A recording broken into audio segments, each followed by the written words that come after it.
आदरणीय धर्म प्रेमी सज्जनों, सादर नमस्ते। मैं जेठालाल विश्वकर्मा आप सभी का हार्दिक अभिनंदन करता हूँ। महाभारत उद्योग पर्व अध्याय 14 ये कथा सत्य महाभारत से सुनाई जा रही है। पिछले प्रसंग में आपने सुना, संजय ने कौरव सभा में अर्जुन का संदेश सुनाया। संदेश सुनकर के आचार्य द्रोण कहने लगे, मैं तो युद्ध से पूर्व पांडवों के साथ संधि करना ही उचित समझता हूँ। अर्जुन ने जो बातें कही हैं तथा संजय ने उनका जो संदेश यहाँ सुनाया है, मैं वो सब जानता और समझता हूँ। पांडु नंदन अर्जुन वैसा करके ही रहेंगे। इस समय तीनों लोकों में अर्जुन के समान दूसरा कोई धनुर्धर नहीं है। अब आगे आज का प्रसंग है संजय द्वारा युधिष्ठिर के प्रधान सहायकों का वर्णन।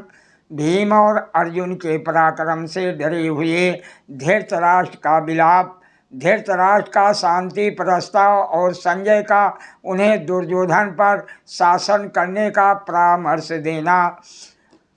महर्षि वेद व्यास जी आगे महाभारत में लिखते हैं कि तब धृतराष्ट्र ने पूछा, हे संजय, बताओ पांडव लोग धृष्टद्युम्न की सेना तथा अन्य सोमक वंशियों की विशाल वाहिनी के अतिरिक्त और किस किस की सहायता पाकर हम लोगों के साथ युद्ध करने के लिए उद्यत हुए हैं। संजय बोले, हे महाराज, पांडवों ने जिन लोगों की सहायता पाकर युद्ध के लिए तैयारी की है उनका परिचय देता हूँ, सुनिए। उन्हें वीर धृष्टद्युम्न का पूर्ण सहयोग प्राप्त हुआ है, जिससे सबल होकर उन पांडवों ने आप लोगों पर आक्रमण की तैयारी की है। हे महाराज, जो धर्मात्मा ना रोष से और ना भय से ही कभी सत्य का परित्याग कर सकते हैं, उन अजात शत्रु के प्रभाव से पांडवों ने युद्ध की तैयारी की है। बाहुबल में जिनकी समानता करने वाला इस भूमंडल पर दूसरा कोई नहीं है, उन भीमसेन के बल से पांडवों ने आप लोगों पर आक्रमण करने का उद्योग आरंभ किया है। जिस धनुर्धर वीर ने संपूर्ण लोकपालों को भी हराकर अपने बस में कर लिया था, उन्हीं अर्जुन के बल पर पांडव लोग युद्ध में आप लोगों से भिड़ने के लिए तैयार हैं। हे कुरु नंदन, जिन्होंने सहस्त्रों मल्लियों से भरी हुई पश्चिम दिशा को जीतकर अपने अधीन कर लिया था, वह विचित्र रीति से युद्ध करने में कुशल योद्धा नकुल उधर से युद्ध करने के लिए तैयार खड़े हैं।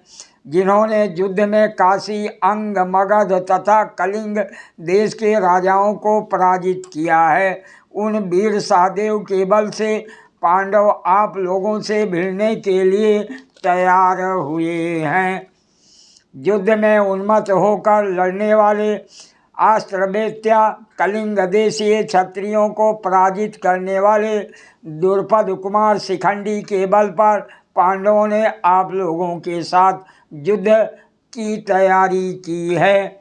जिनकी भुजाएं विशाल हैं, जो अति शीघ्रता से अस्त्र संचालन करते हैं, जो धीर और सत्य पराक्रमी हैं, उन वृष्णि वीर सात्यकी के साथ आप लोगों का युद्ध होने वाला है। द्रौपदी के महामना पुत्र देखने में बालक होने पर भी समर भूमि में दुर्जेय हैं। उन्हें छेड़ना विषधर सर्पों को छू लेने के समान है। उनके बल पर पांडव आप लोगों से लोहा लेने की तैयारी कर रहे हैं, जो पराक्रम में श्री कृष्ण जी के समान तथा इंद्रिय संयम में युधिष्ठिर के तुल्य हैं। उन अभिमन्यु को साथ लेकर पांडवों ने आप लोगों के साथ युद्ध की तैयारी की है। जैसे देवराज इंद्र देवताओं के आश्रय दाता हैं, उसी प्रकार जो पांडवों को शरण देने वाले हैं, उन श्री कृष्ण जी के साथ पांडवों ने आप लोगों पर आक्रमण की तैयारी की है। ये तथा और भी बहुत से पूर्व तथा उत्तर दिशाओं में रहने वाले नरेश सैकड़ों की संख्या में आकर वहां डटे हुए हैं, जिनका आश्रय लेकर युधिष्ठिर युद्ध के लिए तैयार हैं। राजा धृतराष्ट्र बोले, हे संजय, तुमने जिन लोगों के नाम गिनाए हैं वह सभी अति उत्साही वीर हैं।